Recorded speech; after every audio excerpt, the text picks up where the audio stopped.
Hello and welcome back, ladies and gentlemen, to another Historical Humans Reacts. And on today's episode, we are looking at the accumulation of 10 years worth of research and thousands of radiocarbon samples, where radiocarbon dating of artifacts and bones shows population changes among North American indigenous populations over the course of about 2,000 years. And what you see in front of us here is a heat map of some of these locations and the dates and timeframes associated with them. And boy, oh boy, is it a fascinating little endeavor here where you can see where some of the populations have remained pretty much the same and some have really changed. Yep. A couple that I really think are to note is one of the things that jumps out, I think, start is over the American West here, the Utah, Colorado, Nevada, Arizona. You see pretty large pockets here, and I find that fascinating because this area traditionally isn't the most well settled by Americans in the modern day. So to see large population centers of indigenous at this point is very fascinating, and this is encompasses a lot of the Rocky Mountain and Great Basin regions.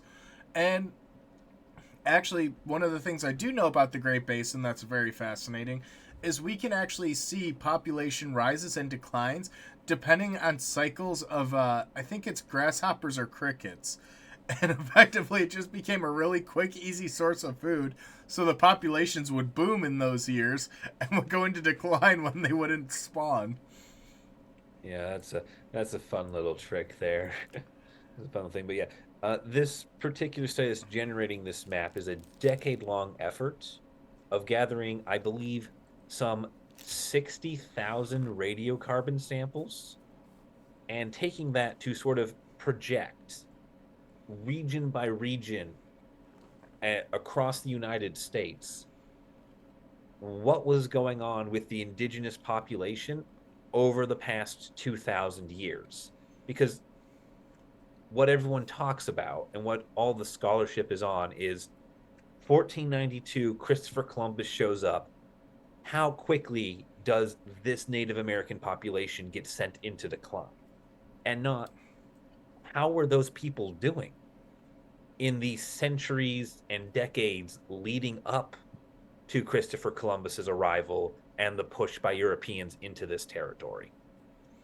And that's what this is attempting to make a very rough sketch match to show, because there's a lot of things that did happen and did change. For example, in southern Illinois, right outside where St. Louis is, there was a massive city called Cahokia in the year 1100. By 1350, it's abandoned.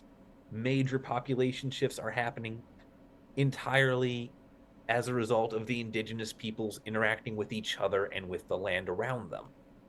And this is attempting to chart some of that. That's why you get some very interesting borders for these regions, as the research is attempting to categorize trends into single, areas that match those trends. It's interesting to me because there are some generalizations that do tie in here, and while I think they are generalizations, I don't think they're necessarily incorrect. But you see large swaths of land that would have historically been inhabited by a lot of affiliated tribes or sister tribes, like you see HU10 here is a lot of the Great Plains, a lot of the Great Plains tribes.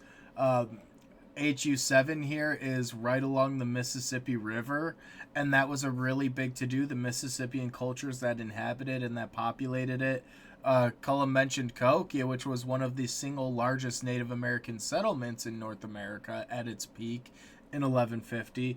And then you see like the Hopewellian area here in Ohio, Kentucky, Indiana, the original mound builders. You could see the territories they encompassed. You see the Great Lakes region, which that would have been, in my opinion, probably the most resource dense of any of the areas, which is why you see they don't necessarily need to cover a huge swath. They're able to just chill out at their lake house in Michigan and not have to worry about much. Well, yeah, it's the trend just completely borders the lakes, and it's 90% water because it's just the people bordering the lakes all had the same pattern because they're dependent. on the same lake. But it's very interesting, and it's a cool thought experiment and a good research topic. In all honesty, like if we're gonna be a bit earnest here, what this can tell us is this can show us how this population is dynamic, because you hear about these population rises and declines, but how do you conceptualize it, and how can you actually methodize it and test it? It's one of the consistent struggles that archaeology really has to try and grasp with as a validation of our field, is how do we make it scientific, and how can we extrapolate that to find out these questions that are always present. How big was the population? How many people were able to be sustained in this area? And what they're doing is they're looking at the remnants of campsites, they're looking at density, and they're measuring that and dating it, which gives us a hard bookmark as to when people were at specific areas. Yeah, and more importantly, with like how this study is working in specifics, how many people were in these areas, because there is no doubt that there are people all over this place constantly, but the concentration of them varies rapidly, and you do not need to give them smallpox to make that happen. And they And would also, that's a very big point that just like history doesn't really like to talk about.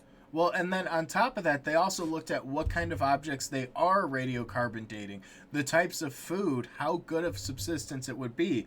I mean, I mentioned the crickets earlier, but you can genuinely see how abundant food is. You know, if you go across a plains tribe and you're coming across layers and layers of bison bones, you can pretty reasonably assume that they're eating quite well. Whereas you come across a bunch of shell middens, and you saw that the past populations would have to break shells to try and get tiny amounts of food, it probably was a more lean year, especially given camp size and location.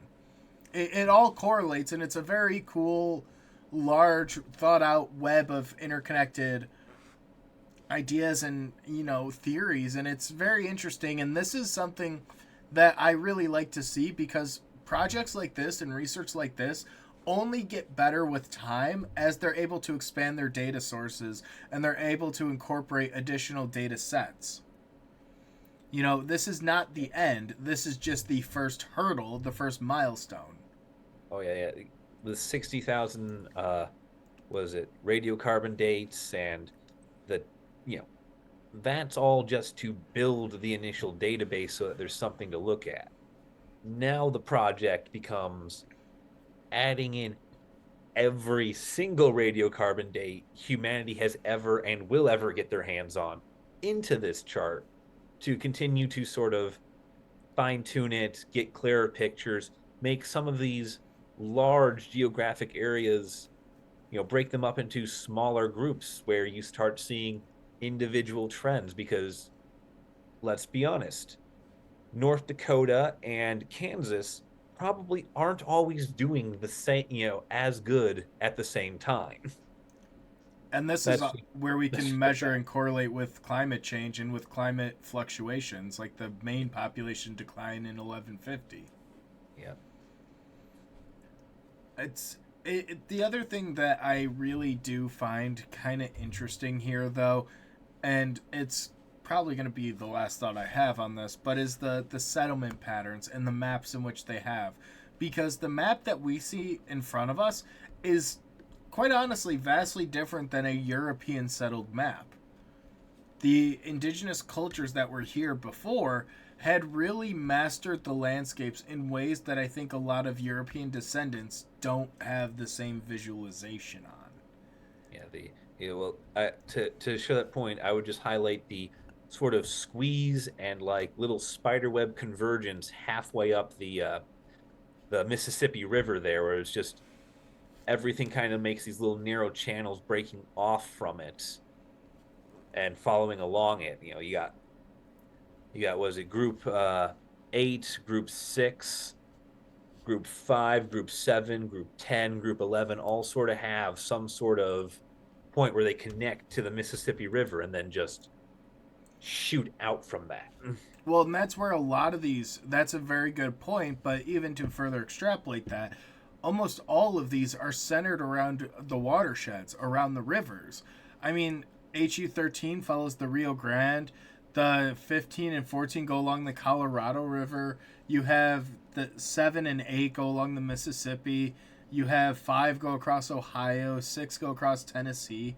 Like, these rivers and waterways were so highly navigable that the cultures among them got to interact, and you see that cultural transfusion and diffusion. It's such an interesting thing to see how landscape really can play a role in development and societies in a lot of ways.